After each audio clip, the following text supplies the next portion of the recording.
I think, as all things, it's a boon and a bane, right? There are good things and there are not so good things past a certain limits. I think for social media, it's been great for galvanizing like ground support and for spotlighting issues. And especially at the start of COVID, when we went into a circuit breaker in Singapore, I think there were a lot of humanitarian perspectives that we took towards helping migrant workers because of how the lockdown was put into place for dormitories. There was a lot of adjustments that needed to be made by employers, by dorm operators, by workers that we wanted to kind of move in to allow them to move at such a short time at such a massive scale of 330,000 workers inside. So that was kind of the priority of humanitarian need back then, and social media was a great enabler of that response.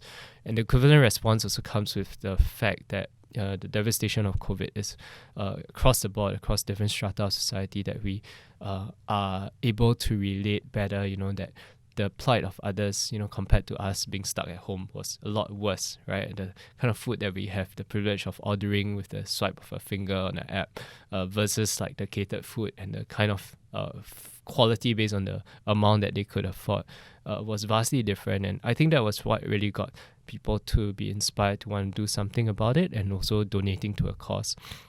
So social media on that galvanizing aspect was really awesome. But I think what we are seeing, as what mentioned just now, was the revolving of the spotlight on social issues. And we've seen periodically like where trends of concerns of social issues peak, and there are a lot of public discourse and a lot of attention shown on it. And then the news cycle shift, and then things move, and then we forget.